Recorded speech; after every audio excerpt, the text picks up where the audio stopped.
Hey, Eric Steffen here on the shores of Lake Geneva, or as they call it here in French, Lake Lusanne. We're on this extensive bike path that goes all along the shoreline. I'm not exactly sure how far. It may go as far as Montreux or even Geneva, I don't know, but it's pretty well maintained and definitely a place to come out and enjoy the lake without actually having to be on the water.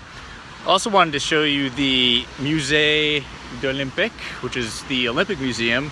Lusanne is sort of the unofficial, or maybe even official, headquarters of the Olympic Games here. So they have a great museum that I'm not going to go to just because I'm trying to make museums not as much a part of this particular trip. But I hear it's a great museum.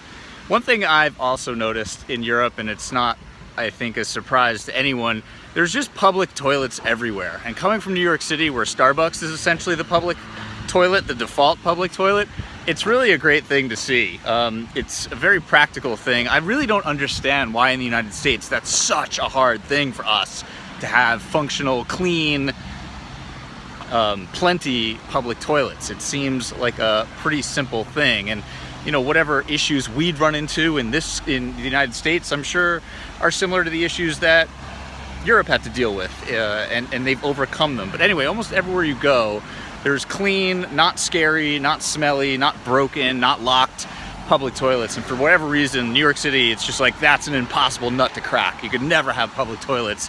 You have to basically feign some interest in a caffeinated beverage and use the Starbucks anywhere. So thank God for Starbucks, otherwise I'm sure we'd have some kidneys bursting every day in the Big Apple. So another beautiful day. Really lucked out with the weather here. And we'll take some more shots as the day progresses.